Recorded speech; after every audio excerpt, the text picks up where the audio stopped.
Je vous propose de découvrir le parcours, ce personnage qui est Yvon Garnier. Merci d'être avec nous. Quelle est votre histoire? Comment vous avez commencé? C'est moi qui vous remercie. D'abord, bonjour à tous. Je voulais simplement dire que j'ai commencé il y a bien longtemps, puisque j'ai fait mon apprentissage à 14 ans dans la cuisine. J'ai eu un coup de chance, c'était ce qui m'allait le mieux. Et je suis toujours cuisinier et je vais avoir 80 ans. 81 ans? Oui. Bravo. Oui. Vous êtes en forme. Complètement. Alors, vous êtes orné, c'est très joli ce que vous portez, mais ça a une signification particulière? Oui, j'appartiens à l'Académie culinaire de France. Je suis un membre émérite depuis quelques 40 ans. Et je défends le patrimoine culinaire de l'Hexagone, d'abord, et plus particulièrement celui de Nantes, avec l'Institut Édouard Nignon, que j'ai créé voilà 10 ans. Donc vous êtes extrêmement bien placé pour nous parler de la gastronomie, en Pays de la Loire notamment? Oui, complètement, oui. Je pense, au vu de mon âge, être un peu une encyclopédie culinaire sur ce qui s'est passé depuis les années 50 à Nantes. Et je dois dire qu'aujourd'hui, je me réjouis parce qu'il y a des chefs valeureux sur Nantes. Voyage à Nantes ne me contredira pas. Nous avons des chefs valeureux, mais le grand dommage, c'est que sur Nantes, il n'y a qu'un seul étoilé Michelin, ce qui me navre un peu, parce que les chefs de cuisine nantais, les chefs d'entreprise nantais, méritent beaucoup mieux. Et peut-être que le guide Michelin devrait un petit peu observer ce qui se passe, parce que nous avons des chefs talentueux. De qualité. Il y a 50 ans, quelles étaient les spécialités culinaires? Alors, il y a 50 ans, c'était après la période difficile de la guerre, oui. Bien sûr. Hein. Donc, ça est arrivé timidement. Le grand changement, ça avait été avec Gault et Millau, quand on a imaginé la cuisine nouvelle, pour détrôner un peu ce qui se passait, une cuisine assez lourde, assez ombragée. Et on a imaginé d'abandonner tout le service en plat au profit des services à l'assiette, qui a révolutionné un peu la façon de faire.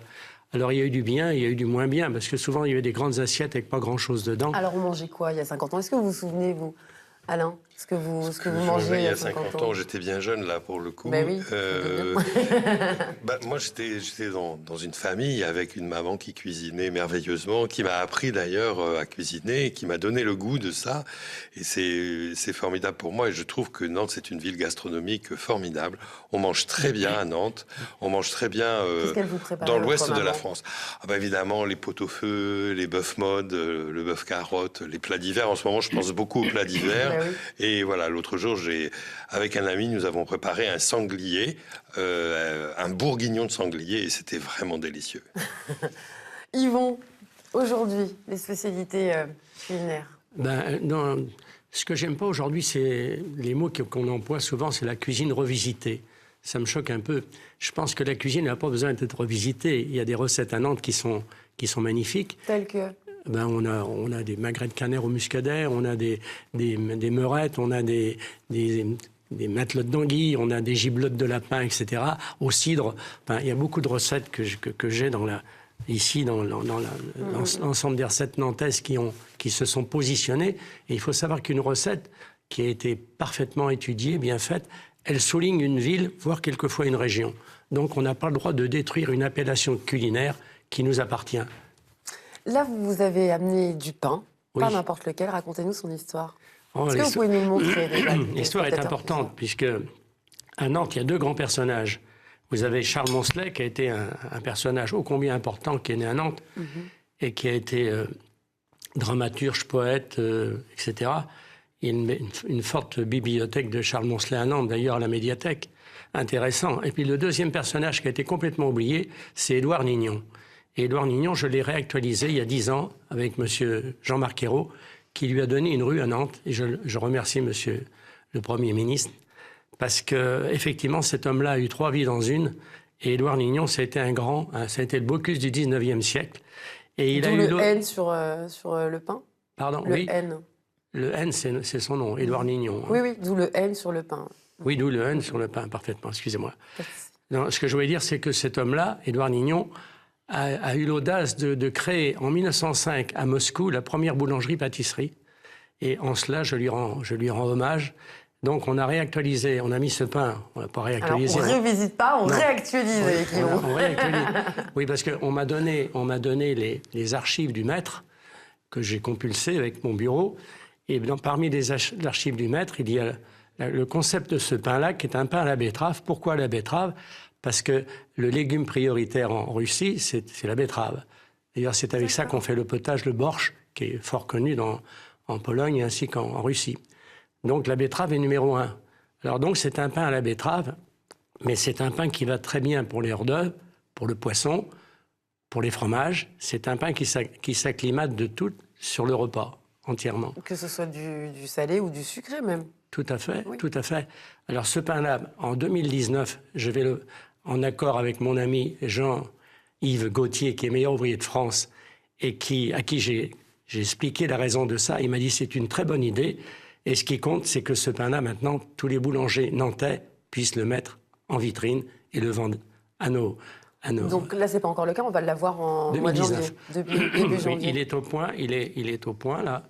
Maintenant, la recette, je vais la confier à Jean-Yves Gauthier, qui, lui, aura pour mission de le donner à tous les boulangers nantais, de façon à ce que ce pain-là puisse demain, si c'est possible, qu'il puisse rentrer au patrimoine de notre ville, au même titre que le gâteau nantais, au même titre que le petit lu, au même titre que le canard au muscadet que je vous parlais tout à l'heure. Donc voilà, ce sont des priorités. C'est important, un patrimoine culinaire d'une ville. C'est important, parce que c'est ce qui souligne la ville, vous voyez. Et sur un nom, sur le nom d'une recette, crac, aussitôt, vous voyez la vie, vous voyez ce que vous avez fait, le passage que vous avez eu, l'endroit où vous avez couché, et ça vous rappelle tout un tas de souvenirs en partant d'un mets local, c'est-à-dire un mets de Nantes. Voilà. Aurélie, Vanessa, quand vous pensez à Nantes, gastronomie, vous pensez à quoi? Moi, je pense à la mer, je pense aux produits de la mer, je pense aux fruits de mer, aux poissons, et puis à tout ce maraîchage aussi, aux petits légumes, à la fraîcheur, globalement. Vanessa? Moi, je suis plutôt sucrée, donc je pense aux petits nantais. Alain? Moi, c'est plutôt muscadet. Pourquoi je ne suis pas étonnée? Parlez-nous un petit peu, donc on l'a dit, vous avez fait la démarche d'inscrire également le dessert, le crémé d'Anjou. Alors, le crémé d'Anjou, ça appartient bien sûr. Ça souligne la ville d'Angers et son environnement. C'est un dessert que quand on goûte ça à la fin du repas, c'est béatifiant, quoi. Le crémet, je suppose que c'est un dessert crémeux. Qui connaît autour de la table ce dessert? Oui, bien sûr. Oui, bien sûr. C'est une crème montée qui est agrémentée de plein de choses, en suivant l'imagination du chef. Mais c'est surtout la l'onctuosité de cette recette qui est extrêmement agréable. Et qu'est-ce que vous avez décidé de faire avec ce dessert, alors, du coup? Pardon? Qu'est-ce que vous avez décidé de faire avec ce dessert? Vous l'avez retravaillé également? Vous y avez mis Non. votre pâte particulière? Non.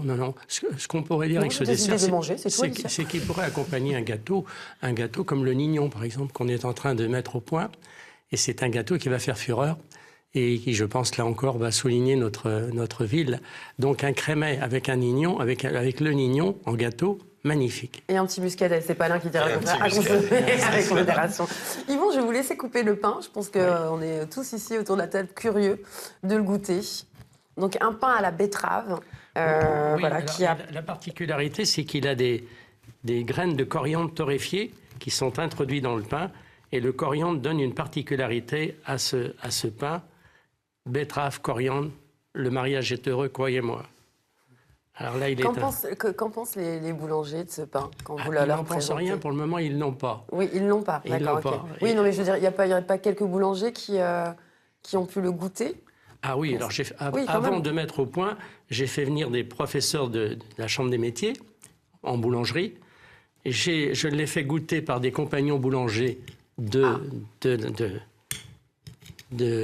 l'Union compagnonique de Nantes, auquel j'appartiens. Donc tous ces hommes de métier ont remarqué la qualité gustative de ce pain que nous allons à notre tour goûter. Alors c'est un pain, comme je dis, qui peut aller avec tout, qui a été organisé pour aussi bien aller au hors d'œuvre, poisson et fromage. Un peu moins peut-être la viande. D'accord. Oui, parce qu'il est un peu sucré, du coup?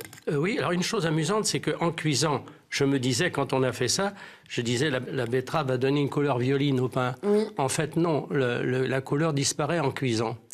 Alors, donc, du coup, vous avez ajouté quoi pour qu'il y ait... Ah non, on n'ajoute rien. D'abord, le pain ce pain-là se suffit à lui-même. C'est un pain qui est absolument parfaitement alvéolé.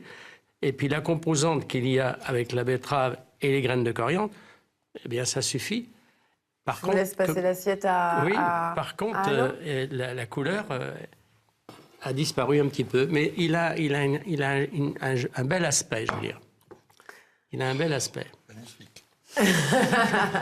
Yvon Garnier, merci beaucoup. Mais je vous en prie. Vous nous avez fait découvrir ce pain et puis vous nous tiendrez au courant. Et puis